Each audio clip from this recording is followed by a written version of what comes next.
My people, welcome to another great episode of U&I Talk Show with your favorite host, Louise UWACU. Today on the show, we're talking about my books. We're talking about the guest books. It's going to be interesting. Stay with us. U&I talk. U&I talk. U&I talk. U&I talk. U&I talk. U&I talk.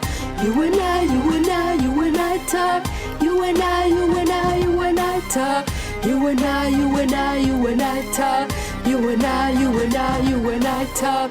Louise UWACU, Imana, and UWACU Productions. My people, thank you for being here. Another great week, another great episode with your favorite host, Louise UWACU. Today on the show, we're talking about books. We're talking about being an author. I have a great guest for you. Her name is Mary V. Augustyn, and she wrote the book that I am holding in my hands right now. The name of the book is Stop, Breathe, and Focus. Mary, thank you for being on the show. How you doing? Oh, I'm doing great. How are you? Yes, and then tell people where you are right now. You're not in Vancouver. This is why we have you on Skype. I'm not in Vancouver. I'm in Breckenridge, Colorado at 9,600 feet in the beautiful Colorado Rockies. Yes. And we're having a blizzard today. You said you have a blizzard and it's snowing and you wish you were in Vancouver right now. I do. That would be so nice. Although I'm a skier and I love the snow. Yes, so you've been in Canada before. You've been in this area. You've been to Seattle, a city which is not too far from here. What was your experience with Canada? And is it an experience that's making you come back? Because this is why we have you here. We hope you're coming here, right? Oh, I love Canada. And we were on our friend's boat sailing through the beautiful San Juan Islands and enjoying the Canadian waters and the Canadian scenery. It was so beautiful. It really was. Mm-hmm. But that's Canada, and I would be happy to come back and visit again. Yes. All right. So let's tell people about how we met. We met in Los Angeles while we were both promoting our books. I was promoting my two books, which many people don't know about it yet. The Nightmare of a Positive Vision and The Rightivist, War is Right. And you were also promoting your own book, which is Stop, Breathe, Focus. What was your experience in Los Angeles and why did you go there? You know, we're going to tell people how we met. It was kind of funny. I went to Los Angeles to go to the conference so that I could learn how to promote my book and become a speaker, actually.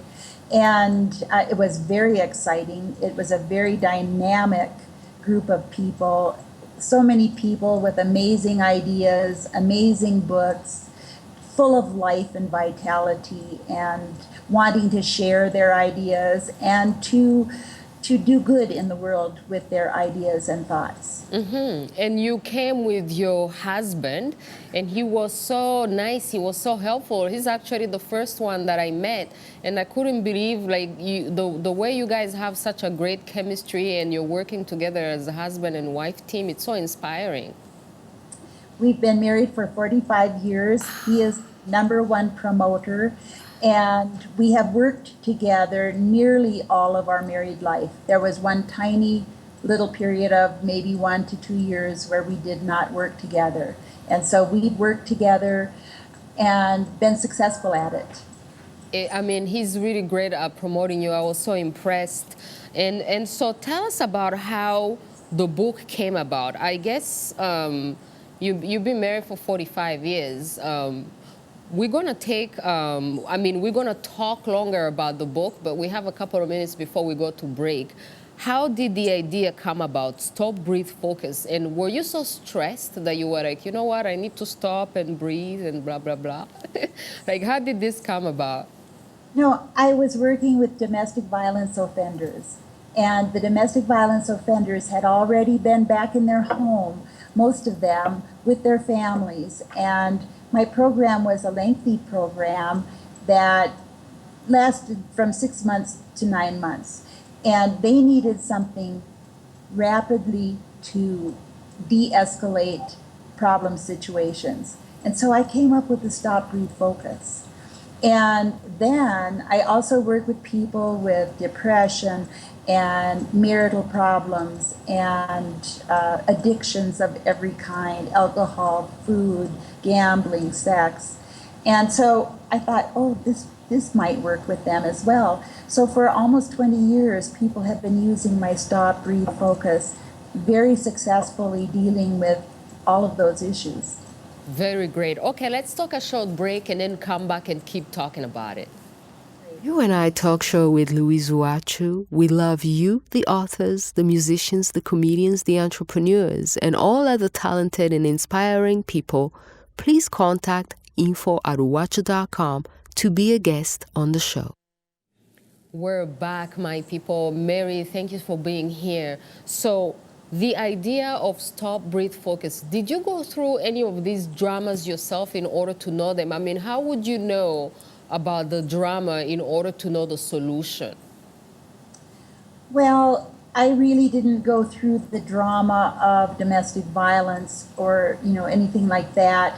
There have been addictions in my family, as there have been in many families. And so I understand the heartbreak of it. I understand how hard it is for people to change their behaviors. And I also realized how important it was to have a tool that could help people with their problems. Mm-hmm. So how did you come up with this tool? I mean, is this like a scientific thing? I mean, it's so fascinating because you say at one point, I've read your entire book, by the way. I mean, it's so easy, it's so great. You just want to go through it. It says that focus is freedom. I mean, what does that mean? Freedom is about having the ability to make healthy choices on your own behalf. Freedom is being able to let go of behaviors and problems that are crippling you in life. Freedom is about being able to take responsibility for your behavior and say, yes, that's me, that's who I am, and this is what I am all about. Mm-hmm. And so focus is about turning the spotlight inward on yourself and figuring out what's going on with you, what your beliefs are, what your feelings are, and making the choice to have right action. Mm-hmm. And then you also say that most of this should happen in solitude, that when you're in solitude, this is where things start happening, you discover yourself. But the problem is that a lot of people are afraid to be alone. Oh, and that's the difference between solitude and loneliness. Loneliness is being alone and not being happy about it, not being at peace, wishing you had someone with you. Solitude is about being alone and having peace and contentment and understanding that what goes on within you is really the connection that you need to have. Mm-hmm. And so how does this work? Because you also say that the intention, you also talk about intention is the catalyst for creation. What exactly does that mean for people who are trying to create something? Well, it's what you want to have happen. Intention is what you're heading for, what you're going for. And intention is, actually Wayne Dyer wrote a whole book about the power of intention and the power that one has to create when you intend to do something. So when you want to write a book, you focus on what is the message that you want to give to the world. What is the change that you want to see people have with regard to your book? And then you figure out how you get to that place. Mm-hmm, mm-hmm. And it's so interesting that you also talk about personal responsibility, right? Like people have to take personal responsibility about what is happening to them. How important is personal responsibility, and why can't you blame the government for your problems? Well, in my opinion, blame is one of the least productive dynamics that we can engage in. Personal responsibility is about personal power. When we stand up and we accept where we are at any given moment without blaming someone, that is a point of personal power. When we blame people, when the fingers point in other directions and say, well, he or she did this or that, the truth is that we are the ones in control of how we think, what we feel, what we believe, what we do. Mm-hmm. And that is a very powerful thing. It's very important to understand that anywhere where we are at any given moment in our lives, we are there because of choices we have made. Mm-hmm. So let's talk about the picture that's behind you. You have a woman carrying the world on her shoulders. Yes. What does that mean? Isn't that kind of connected to what we're saying here? Is it the responsibility of everybody to carry the world on their shoulders? Does it mean that each person is responsible for the world? What does it mean for you, and how does it relate to this book? I believe that that is a symbol of the fact that no matter where we are in the world, we are all connected. And we all need to depend upon each other to create the world that we want to create, the peace in the world. And Lao Tzu had an interesting thing that he said. He said, for there to be peace in the world, there must be peace among nations. For there to be peace among nations, there must be peace in the cities. For there to be peace in the cities, there must be peace between neighbors. For there to be peace between neighbors, there must be peace in the home. For there to be peace in the home, there must be peace in the heart. Mm-hmm. And so with that symbol of that woman carrying the world on her shoulders, it is a symbol that we're all connected. And it's not a burden to carry the world on your shoulder. It's a gift. Mm-hmm. It's a gift. Oh, wow. Yes. Okay. That's a very interesting way to see it. Why? Because that makes you somehow stronger if you're carrying the world on your shoulders? I think it makes us all stronger, yes. Mm-hmm, mm-hmm. I can see where you're going with this. Okay, so let's take a little short break and come back and continue on this one. U&I Talk show with Louise UWACU. We love you, the authors, the musicians, the comedians, the entrepreneurs, and all other talented and inspiring people. Please contact info@uwacu.com to be a guest on the show. My people, we're back, still talking to Mary V. Augustyn about her book, Stop, Breathe, and Focus. So, Mary, I'm thinking this is because you had peace in your own house. Like you just said, you got to have peace within you, within your house, and then it's going to spread to your neighbors and the entire society and the whole world, right? So I've seen you with your husband. You kind of look like a nice and peaceful couple. How has your relationship and your peace or drama at home influenced you into writing the book? Well, we've been partners for so many years, and when I was thinking about writing the book, my clients kept saying, Mary, you need to put this into a book. Other people need to be able to learn this. Other people need to have your help with this Stop, Breathe, Focus. And I kept saying, I really need to write a book. And so one Mother's Day, my husband bought a laptop for me and said, I think you need this to write your book. And that's when I started. That's very interesting. And how long did it take you to write the book? It took me about 6 months. Mm-hmm. And of course, I've worked with the process, worked with the system for, well, at this point, almost 20 years.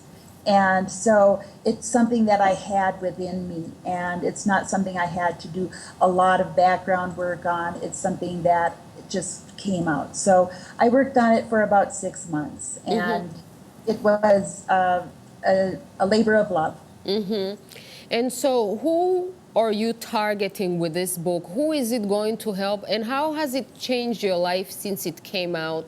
What kind of people have come to you and say that it has helped them? And what kind of people out there should be looking for your book? Well, I believe it can help anyone who wants to be able to manage their behavior. It can help. I take people with 6 different problems through the process of stop, breathe, focus in the book. And a person with violent tendencies, a person with alcohol and drug problems, a person with sex addiction, a person who suffers from panic attacks, a person who has gambling and spending issues, and a person who has an eating disorder. So those 6 problems are dealt with in the book. It really is workable for any kind of problem at all. I almost feel like I'm selling snake oil medicine when I talk about it, because it really can be used for just about any issue. Couples who are having arguments and conflict that they have trouble getting through, it's a fabulous technique for that as well. I thought it was helpful. I have my books here on set today to show to people. I wrote about surviving war massacres and genocide in Rwanda, and then also starting from nothing in Canada, and then surviving peace. Talk about how it takes different skills to survive peace versus surviving war, right? And how sometimes it can actually be a difficult thing to survive at peace, because at peace, no one is chasing you, trying to kill you. So you kind of actually have space to think about, ooh, what am I going to become, right? And then you may also have some issues, some nightmares, some dramas. That's why one of them is called The Nightmare of a Positive Vision, right? So I found your book helpful because let's say somebody is going through some sort of trauma.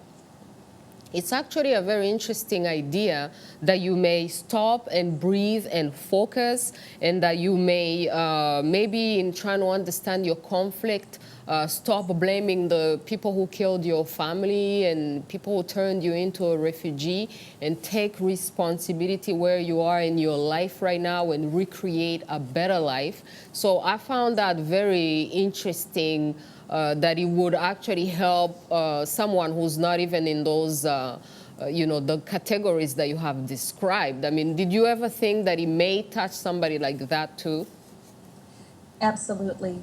And you got it, Louise. You got the basics of my book. No matter what happens to us in life, no matter where we begin, we have the ability to create what we want. I have some wristbands that I created, my Stop, Breathe, Focus wristbands. And on the wristbands, I have imprinted, I am the power. Because it is so important, that personal power, it can bring you from nothing to where you are. You're a beautiful, talented, lovely woman who has her own television show from nothing. And look at what you've done. And so we are truly the power. And so, yes, you got the basis of my book. It has many far-reaching abilities. And I have people who have my book from all over the world. Australia, Belgium, Luxembourg, China. There are people who have gotten it from all over the world. Yeah, it's very interesting. So we're just going to take a short break and come back and talk about the simplicity of it. You know, sometimes something is simple, and because it's so simple, then people are like, oh, come on now, it can't possibly be that simple, right? So we're going to take a little break and then come back and talk about how it's actually much simpler than people think. U&I Talk Show with Louise UWACU. We love you, the authors, the musicians, the comedians, the entrepreneurs, and all other talented and inspiring people. Please contact info@uwacu.com to be a guest on the show. My people, we're back and we're talking to Mary, and we're talking about her book, Stop, Breathe, and Focus. So, Mary, it sounds simple, right? I mean, the word stop is understandable. The word breathe is understandable. The word focus is understandable. So why is it so simple, but yet it solves a big problem? And how can you actually encourage people to believe in it and to do it? And how does one get to actually do it? Well, when people use the process, they believe in it because it does work. It takes a little bit of practice, and it is very, very simple. The stop, you can put your hand over your heart, and it's about interrupting a pattern of behavior. You were talking about surviving war, and oftentimes survival skills that you develop during war, as you said, doesn't work so well in peace. And so it's about changing those survival behaviors that no longer serve us. So stop, it's interrupting a pattern. The breath work is very specific. Research has been done on this kind of breath work. You breathe in through the nose, out through the mouth, into the count of 4, out to the count of 8. You count in your head as you breathe. When you breathe in that way, it stops the flow of stress chemicals in your body and lowers your heart rate and blood pressure, and allows more blood to flow to the brain so you can think more clearly. And then the focus is about turning the spotlight inward, because we are the only ones that we can control, or should even try to control. And it's about understanding what's going on within us, physically, emotionally, mentally, and spiritually. Understanding what our self-talk is, what the thoughts are that are creating our behaviors. And then looking at our options and consequences. And using positive self-talk is the U part of the focus. It's about learning how to shift your thinking into a positive manner. And then the S is for self-responsibility. So it is very simple, and yet it works. And that's why it works, because it is simple. Anyone can do this. I did write, that first book of mine is called The Nightmare of a Positive Vision. And it's about how you're trying to have a positive vision, you're trying to keep it positive, but it may be a nightmare to keep it positive and to have a positive vision because of all the things that you have in your past that are making you not necessarily see the positive, right? So this is kind of interesting that you can just stop and breathe and then focus on what you're going to do next.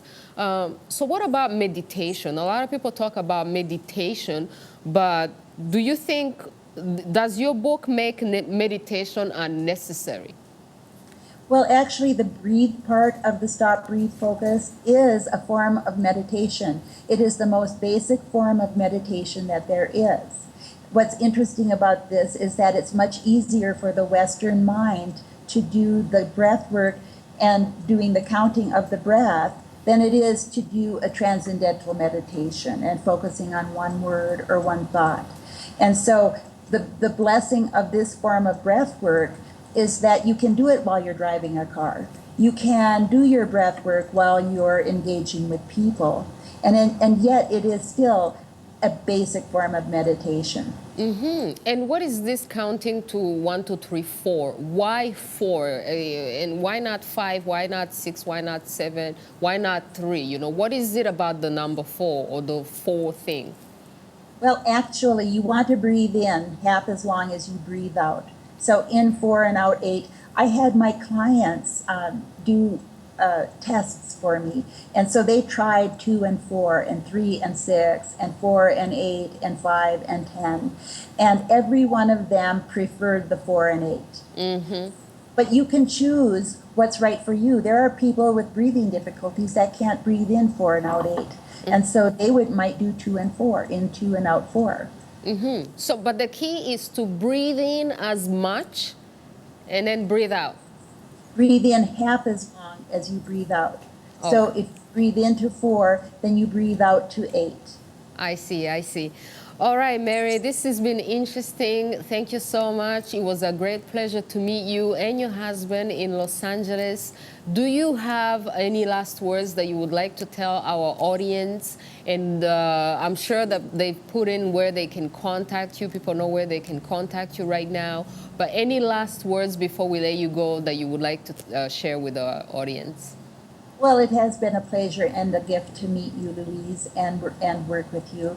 And if you would like to get a copy of my book, you can go to www.stopbreathefocus.com. And if you order my book within, say, the next week, I will enclose a free wristband as well. Thank you so much, Mary, and say hi to Larry and say hi to everybody. We'll keep in touch. It's been a great pleasure learning. Your book has been helpful, and it's been a great pleasure learning from you today. Well, it has been a pleasure for me too. Thank you, Louise. All right, my people, that's it for today. If you have any issues, any problems, I mean, it sounds simple, but I'm telling you, man, just stop, breathe, and then focus. U&I Talk.